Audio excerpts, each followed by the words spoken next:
झालं का?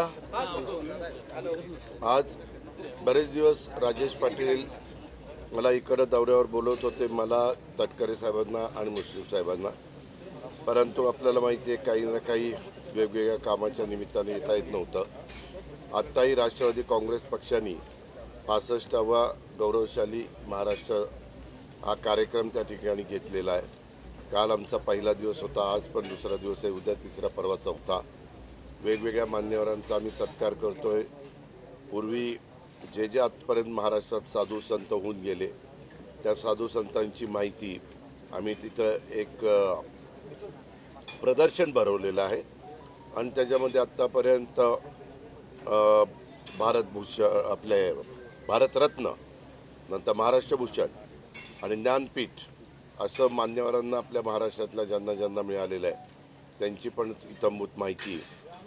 त्याच्यानंतर आपला जो संयुक्त महाराष्ट्राचा लढा झाला त्यामधले देखील कुठले वृत्तपत्र काय करत होते, त्याच्यामध्ये आत्रेंची भूमिका काय होती, एस एम जोशींची भूमिका काय होती, उत्तमराव पाटलांची भूमिका काय होती,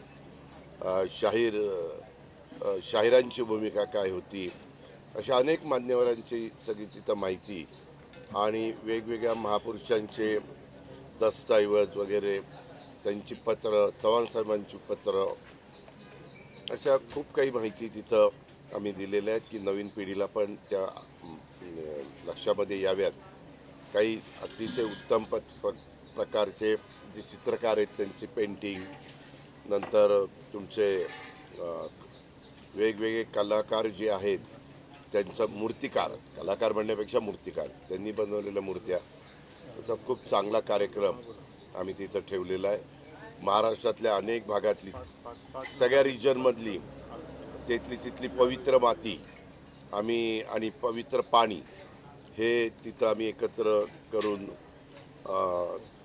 त्याचा एक कार्यक्रम आम्ही केला. अशा पद्धतीचा आमचा तो कार्यक्रम आहे. आज पण इथला कार्यक्रम झाल्यानंतर मी परत जाणार. एका गोष्टीचं दुःख आहे, महायुतीला आम्हाला प्रचंड बहुमत महाराष्ट्रामध्ये मिळालं, परंतु आमची चंदगडची जागा दुर्दैवाने त्या ठिकाणी गेली. इथं बंडखोर उमेदवार त्या ठिकाणी निवडून आला आणि आम्ही इथली कामं केलेली होती. राजेश पाटलांचं काम चांगलं होतं. मी पण उपमुख्यमंत्री या नात्याने जेवढी काही मदत करता येईल ती केली होती. मुश्रीफ साहेबांनी पालकमंत्री या नात्याने जे सहकार्य करायला पाहिजे होतं ते केलं होतं. पण कुठंतरी आमचे कार्यकर्ते कमी पडले, आम्ही कमी पडलो. त्याच्यामुळं मतदारांनी सगळीकडे आम्हाला सपोर्ट केला. तुम्ही जर बघितलं तर मला वाटतं कोल्हापूरमध्ये एवढी एकमेव जागा गेली, बाकी सगळ्या जागा महायुतीच्या निवडून आल्या, असं साधारण झालं. पण ठीक आहे, पराभूत झाल्यानंतर खचून जायचं नसतं, पुन्हा नव्या उमेदीनं सगळ्यांनी मिळून मिसळून काम करायचं असतं. जरी उन्हाळा असला तरी देखील त्याच निमित्तानं मी माझी भूमिका कार्यकर्त्यांच्या पुढं, शेतकऱ्यांच्या पुढं त्या बाबतीमध्ये मांडणार आहे आणि तो कार्यक्रम घेण्याच्याकरता सत्कार्य निमित्त आहे. खरं आता इतके दिवस होऊन गेले, 100 दिवस पण आम्हाला पूर्ण झाले.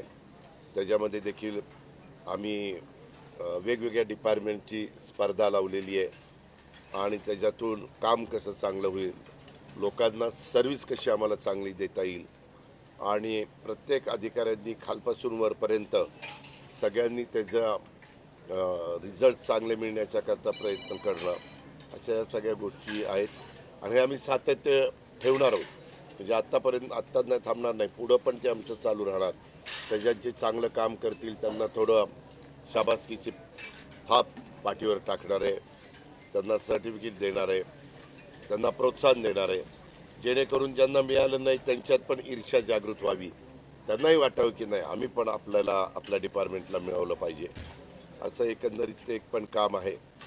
आपल्याला सगळ्यांना माहिती आहे की मधी जम्मू काश्मीरमध्ये जी घटना घडली आणि त्याच्यात 27 लोक निष्पाप आपल्या भारतीयांना स्वतःचे प्राण गमावे लागले, काही कारण नाही.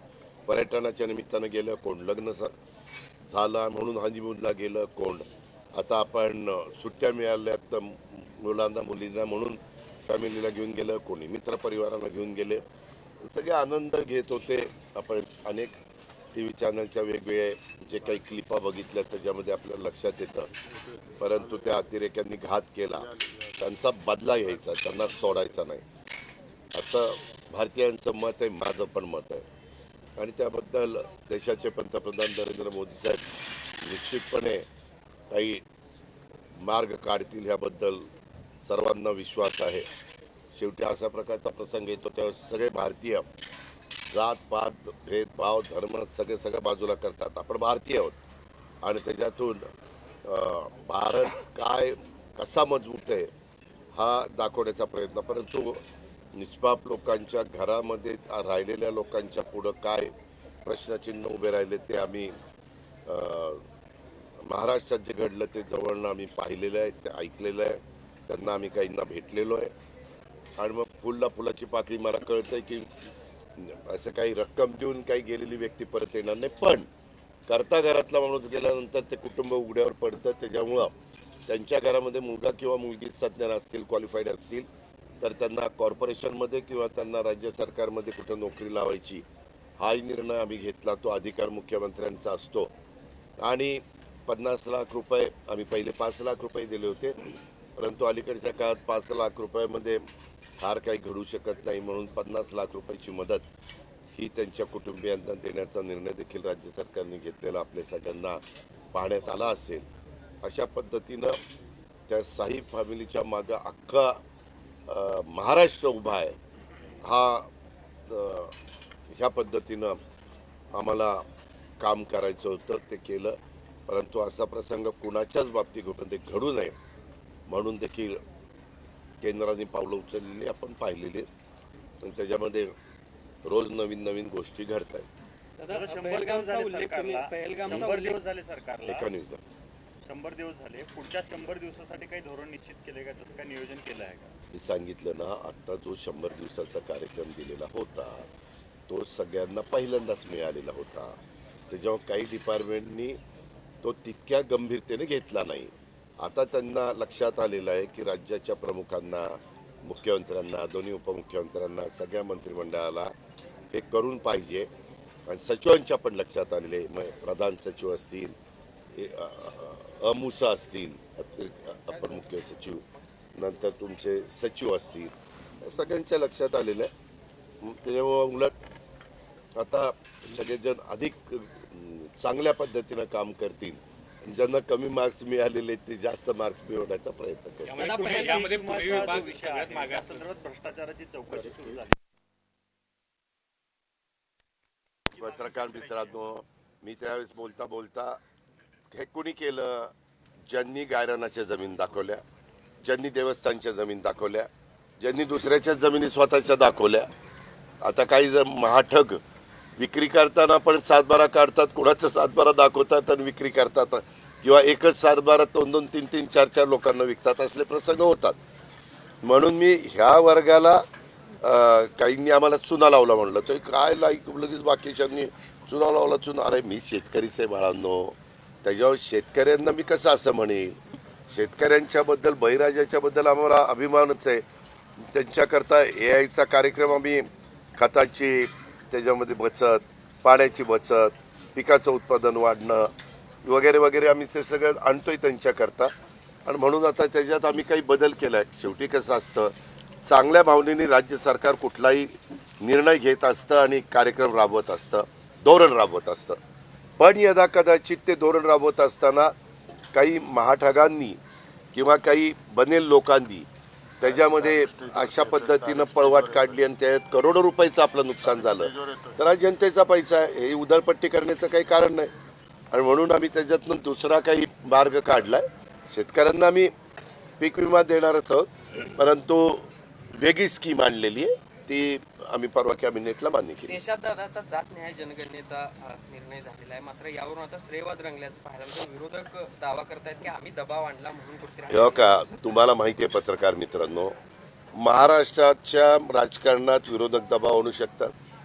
238च्या विरोधात 50 विरोधक दबाव आणू शकतात? नाही, विषय संपला.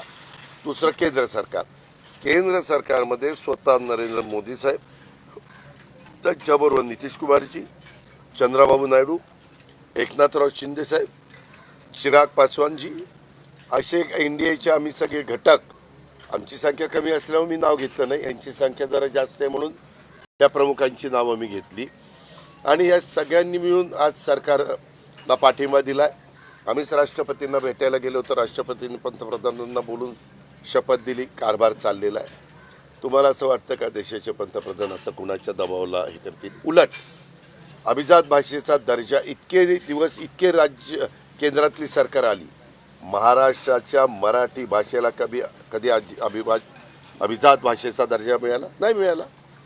तो पंतप्रधानांनी दिला, आपण कौतुक केलं, अभिनंदन केलं. जनगणना, मी पण आज 35 वर्ष राजकीय जीवनामध्ये काम करतोय. पत्रकार मित्रांनो, ज्यावेळेस आम्हाला वेगवेगळे घटक भेटायला येतात त्यावेळेस ते सांगतात आमची संख्या एवढी आहे, आमची संख्या एवढी आहे, आम्हाला हा अधिकार मिळाला पाहिजे, हा आमचा हक्क आहे, एवढी तरतूद आमच्याकरता झाली पाहिजे. हे आता मोठ्या प्रमाणावर लोक जागृत झालेले आहेत, सुशिक्षित झालेले आहेत, विचार करायला लागलेले आहेत. आणि पूर्वीचा काळ आणि आताचा काळ जमीन आसमानाचा फरक पडला. त्याच्यामुळे एकदा जातवार जनगणना झालीच पाहिजे. नक्की कळेल की ST किती आहेत, SC किती आहेत, OBC किती आहेत, सर्वसाधारण किती आहेत, अल्पसंख्याक किती आहेत. अशा पद्धतीनं कळल्यानंतर आपल्याला पण अर्थसंकल्प ज्यावेळेस सरकार सादर करतं त्यावेळेस पण कुठल्या घटकावर अन्याय होऊ नये ही एक चांगली भावना आहे.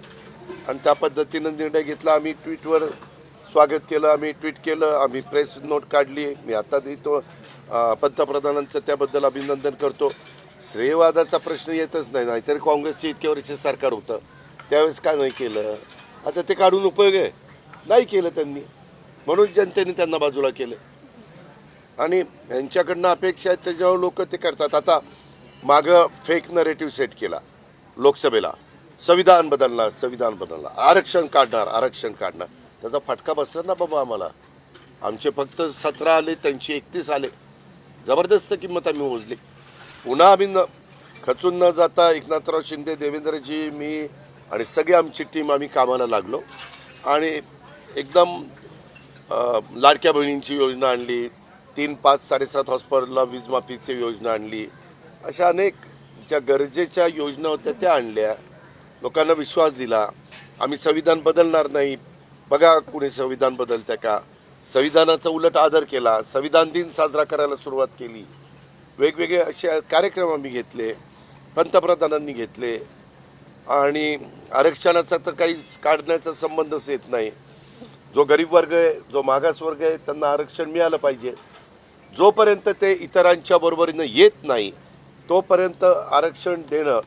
नाहीतरी घटनेचे शिल्पकार डॉक्टर बाबासाहेब आंबेडकरांनी आरक्षण किती काळापुरतं द्यावं हे पहिलं सांगितलेलं होतं. पण त्या काळापर्यंत त्यांना जे त्यावेळेस वाटत होतं ते साध्य झालं नाही. आणि म्हणून राज्यकर्त्यांनी ते पुढं कंटिन्यू चालू ठेवलेले. लाडक्या बहिणीचे पैसे थोडंसं पुढे पाठीमागं नाही. त्याचं काही नियोजन केले का दादा? नियोजन केलेलं आहे, बजेटमध्ये तरतूद केलेली आहे. मला गेल्याच आठवड्यात आदिती तटकरेंनी, महिला बालविकास मंत्र्यांनी आठवण केलेली होती. लगेचच मी वित्त विभागाशी बोललो आणि ते पैसे वेळच्या वेळेला कसे जातील याचं आपल्याकडं असणारे जे काही क्लास 1, क्लास 2, क्लास 3, क्लास 4 असे सगळा वर्ग जो आहे त्यांचं वेळेमध्ये पेमेंट होणं, आमच्या लाडक्या बहिणींचं वेळेत होणं पेमेंट, मानधन, त्या सगळ्या गोष्टीचं नियोजन, संजय गांधी निराधारचं वेळेमध्ये पेमेंट होणं, श्रावण बाळचं वेळेमध्ये हे होणं पेमेंट होणं, माझं दिव्यांगांचं वेळेमध्ये पेमेंट होणं, अशा सगळ्या गोष्टी. मागं तर यांनी विशेष सहाय्य डिपार्टमेंट सांभाळलेलं होतं. त्यावेळेस यांनी काही रकमा पण वाढवून दिल्या. पूर्वी बरेच वर्ष 600 होतं, नंतर 1000 केलं, नंतर 1500 केलं. अशा पद्धतीनं त्याही घटकाला कसा न्याय मिळेल हा प्रयत्न आमचा आहे. काही काळजी करू नको. काय त्याच्या वाचून नडलंय का? तिथं झेंडावंदन होतंय, आम्ही आढावा घेतोय, निधी देतोय. DPCचा निधी आम्ही मुख्यमंत्र्यांनी एकनाथरावांनी दिलेला आहे. तिथले कलेक्टर काम करतायत. काही पत्रकार मित्रांनो काळजी करू नका. दादा संजय राऊतांनी आदिती तटकरे यांचं कौतुक केलंय आणि गावगुंड पालकमंत्री तिथं नको असं म्हणत. हो का? तुम्ही इतरांची नावं घेऊन माझा वेळ घालू नका. तुम्ही माझा काय प्रश्न विचारायचा त्याला मी उत्तर द्यायला बांधलेलं आहे. दोन्ही राष्ट्रवादी एकत्र येण्यासंदर्भात काही चर्चा सुरू झालेली आहे, तशा बातम्या अशा तुमच्याच बातम्या मी ऐकतोय सूत्रांच्या माहितीनुसार. ते सूत्र कोण आहे मला तर शोधायचंय. नाही, पण कार्यकर्ते नेते देखील म्हणतात की आम्हाला आवडेल. मुश्रीफ साहेब देखील काही दिवसांपूर्वी हे बरोबर आहे ना. हो का, प्रत्येकाला व्यक्ती स्वातंत्र्य, मत स्वातंत्र्य, विचार स्वातंत्र्य संविधानाने दिलंय, घटनेने दिलं. त्याच्यावर प्रत्येकाला आपलं मत मांडण्याचा अधिकार आहेच ना. त्याबद्दल दुमत काय. त्याच्यामध्ये आमचं मत हेच आहे की अतिशय चांगल्या पद्धतीनं राज्याचा सर्वांगीण विकास व्हावा. 65 वर्ष झाली स्वर्गीय यशवंतराव चव्हाण साहेबांनी मंगल कलश आणून. मी काल पण बोलताना सांगितलं आपलं अजून थोडंसं ते अधुरं राहिलं आहे. बेळगाव, कारवार वगैरे तो सगळा भाग, ते एक खंत सगळ्यांना आहे. आपण ज्या चंदगड तालुक्यामध्ये आहोत, तर त्या चंदगड तालुक्यात हिरे सरंजामच्या जमिनीचा खूप मोठा प्रश्न आहे, तो गेल्या अनेक वर्षांपासूनचा आहे. काय आहे तर त्यासाठी काही, कारण त्या जमिनीवरती जोड मिळत नाही, त्या जमिनी नावावर होत नाहीत. बघू, आम्हाला द्या व्यवस्थित, आम्ही त्याच्यातनं मार्ग काढायचा. रेव्हेन्यू मिनिस्टरशी बोलू.